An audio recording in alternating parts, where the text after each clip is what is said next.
Hello everyone, my name is Raptor and welcome back to another tutorial video.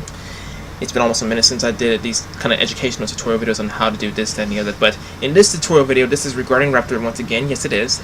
And this is regarding the new symbol that we have not yet covered. Now, before I get started, if you have not seen the pilot episode or the basics on how to utilize Raptor, how to make flowcharts, and of course use calls, assignments, inputs, outputs, you may refer to the videos that will be provided in the outro of this video, so make sure you head to those links first before you get to this third part of the fundamentals on how to utilize Raptor to make flowcharts. Okay, so in this video, in this section of making flowcharts with Raptor, I'm going to discuss the new symbol. This one is called, well, alright, let's say that you have tests or assignments, and of course you come across these true and false questions. You are to remember the facts. Well, for starters, you have to remember the definition of certain things, and of course a few facts, key terms, etc, etc, etc, and come the time you reach the true and false questions, you have to remember what you studied so far, and of course see if you can tell the difference between different or identical. Now when it comes to the true and false version on flowcharts, it's a lot different, and of course you have to really work hard on this symbol because, well, needless to say, I've been in a little bit of a struggle yesterday when I learned a new symbol of selections. That's what the symbol is called, selections. In the flowchart software that you have on your desktop, you will come across the time that you will have to learn how to use selections, which is the true and false type of symbol when using Raptor. So in this video, I'm going to demonstrate to you how to utilize selection symbol. Here we go. Okay, ladies and gentlemen, this is Raptor again. Once again, if you do need this software in order to start on your flowchart assignments, the link of the download link will be provided in the description below. Head to the link and of course download Raptor, and of course you can work on your flowchart assignments if necessary. Okay, so we're back at Raptor again, and we're focusing on the new symbol. Now, the other ones we're going to need. Well, the other sample problem that I got will be coming up later on after this one that we got right here. Alright, so as you can see, I got the flowchart laid out as a few assignments. I got the assignments, which is the equaling portion or the solving portion, and as you can see, this is the selection symbol. Now, you have to provide something first, like the input or assignment. It's a good recommendation, or you can just provide the call, and of course transfer you to either the input or assignment on a different subchart. Now, as you can see, I got the flowchart labeled as to see if whether or not this age that I am right now, by the way, age 23, is greater than or equal to or less than or equal to the number at the bottom between yes or no, or true or false. What you need to do here is provide a selection between either the assignment or input symbol, and of course add the selection between it. That's an end, and of course you have to provide the output of what the key term is you want to know the excellent outcome. Now, think of it as true and false. Say for instance that 3 plus 2 equals 5. You would have to put down total amount equals greater than or equal to 5. Now, if it's true, it will simply, if you run the test, it will simply go to the true section. And if there's a number that's different, if it's wrong, it'll go straight to false. Alright, so as you can see, I got the flowchart display right here showing my age. Now, it can be basically anything. Now, when it comes to text, not the numbers, but the text, it's sometimes hard to figure out because I hadn't gotten too thorough on this symbol at the moment right now. So, we're going to go ahead and test out the age. Now, my current age, let's say for my assignments tab, assignment symbol, I got the age that's set to 23.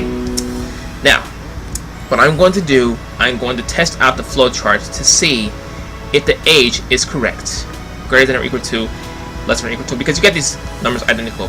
Now, if it's different, it will count as wrong. So let's test it out with this result right here. As you just saw, it shows that the fact that I'm age 23, which equals to the diamond section right here, that is true. Now, regarding the value, we had to, if you first insert the selection symbol, you will need to double click on the diamond tab and of course enter the condition to make it either true or false. Now, I'm going to change the number. You can change it on either side, so we're going to try age right here. We're going to change it to 21. So click done, and we're going to test that out and see if it's false. We want to see if it's false, because 21 is less than 23, not greater than 23. Let's test it out. And there you go. As you can see, the true and false selection is very intermediate, but once you get the hang of it, like, you want to make sure that the facts or numerical facts are true. So that's the bottom line of the whole entire scenario of the symbol called selection. Now, I did another sample, and that's coming up right now. Here we go. Okay, now many ways can be performed when it comes to doing the selection symbols. You see that I have this sample problem right here, where I have to enter a number, that's the input, and in the two call stages, it will take you to the selection symbol, where you can tell whether or not it is greater than or equal to the number displayed in these stages. Alright, so the first one I got is greater than or equal to 1. And for this one I got greater than or equal to 10. Now after I test these out, I'm going to test out different signs and of course different numbers. So we're going to go ahead and test it out. We're going to enter a number for the stages so that we can determine whether or not it's numerically true or false. So for this one, I'm going to type in 5.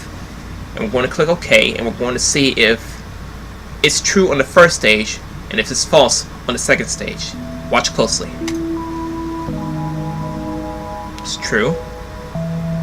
And it's false. And as you can see, you can also add the quotes to it for the selection, so that you want to add it to the output of the selection symbol though.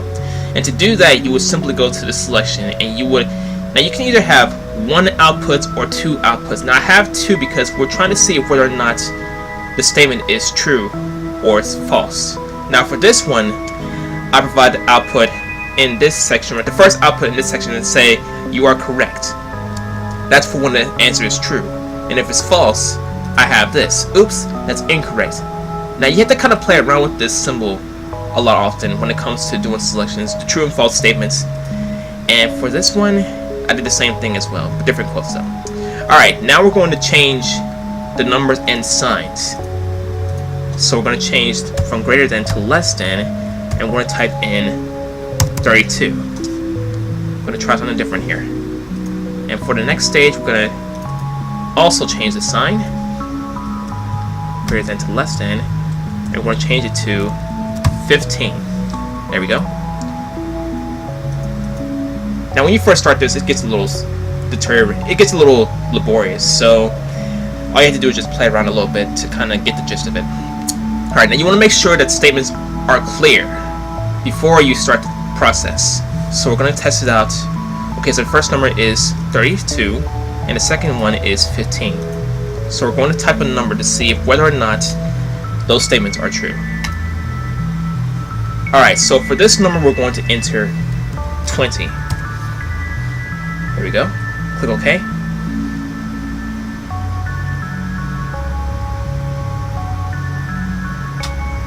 Okay, so it is true that 20 is less than or equal to 32, and that 20 is greater than 15, meaning that it's false. So yeah, that's pretty much how you do the selection symbols. Now I know what you're thinking. You're thinking like it's not fair to just show us how the stuff is panned out when you're not showing the walkthrough tutorial on how to do this charts.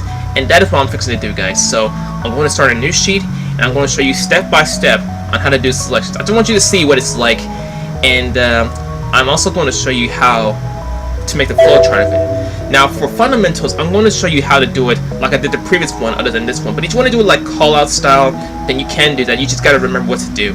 Alright, so we're going to start a new flowchart, and we're going to either add an assignment or input.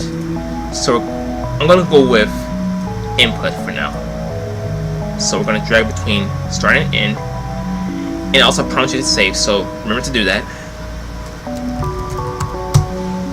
Save as sample 3.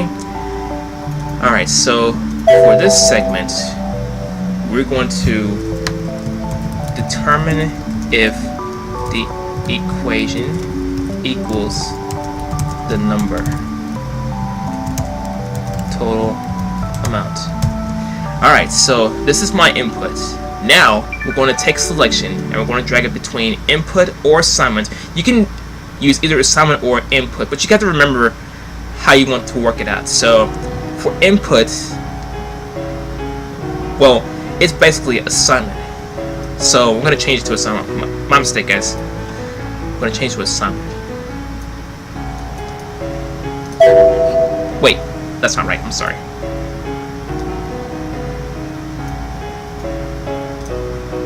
It's input. I had it right at first. I'm sorry.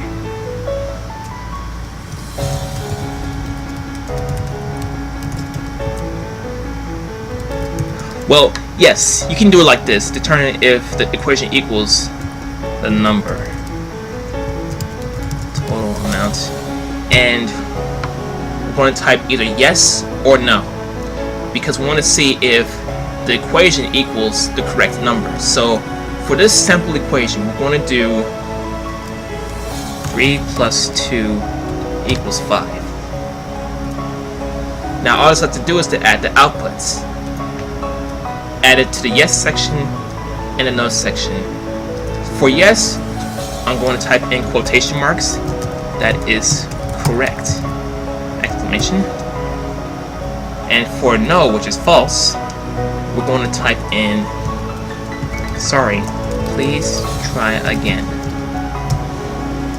Alright, so we're going to go ahead and test this out, and we're going to type in yes, because we're basically figuring out if whether or not this equation equals 5. Now, we're going to test out the flowchart.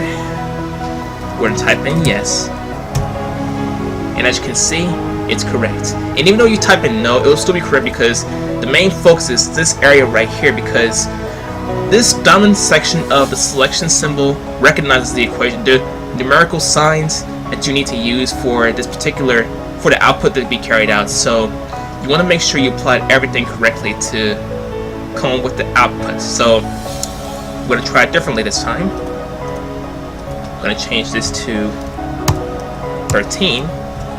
Now, if you do it like this, it will go straight to here. So we're going to type in no for the input when we test out the flowchart, and then we're going to see if it'll go to false. So no is the answer. Let's see what it does. And as you can see, guys, it's very intermediate yet simple at the same time. But I know if you're new to it, it gets rather laborious because you may not know what to do. It might get confusing, and of course you are pretty much struggling and get stuck on the problem that you're trying to work on the flowchart. So it's very simple. So like I said, you just have to play around with it a little bit, and you got these outcomes right here. Now remember, you have to apply either the assignment or the input first, between start and end. Next, you apply the selection between either the assignment or input and end. Then you apply your results, the stuff. Then you apply your outputs. You can either apply either one output or two outputs. You gotta make sure it matches it corresponds with the dominant section of the selection. And that's pretty much it. Just test it out, and of course type your answers and stuff, and there you go. Okay everyone, that's it for this tutorial video. I hope you guys enjoyed it to the fullest. Another DIY tutorial video on how to utilize selections in the flowchart software. Once again, if you do need the Raptor software, link in the description below. Make sure to download it and of course work on your flowchart assignments if you need to. And yeah, once again, if you have not seen my other two videos where I show you how to use the fundamentals of Raptor, you may check them out in the outro of this video. If you like this video otherwise, hit the thumbs up button because it really keeps me going. If you want to see some more content, make sure to subscribe for more and for more tutorials. Follow my social media below and my Twitch channel. You can join my community, the link's in the description below as well. And do not get certificates care. Make sure to comment below and favorite to tell me what you think about this video. There are more videos coming soon. This is Super Reploid COLE. I love you guys to the fullest, and I'll see you Reploids in the next video. If you haven't already, please make sure to click the bell symbol located by the subscriber count. Just one click away, and boom! Hi there Reploids, this is Super Reploid COLE. Wanted to take the time to say thank you for watching this video. If you enjoyed this video, please hit the like button, and if you want more content, please subscribe. Don't forget to follow my social media for more updates, and in case you missed it, please check out my previous video or any video displayed, and please give tons of love and support. I look forward to seeing you at the Utopia, my dear Reploids.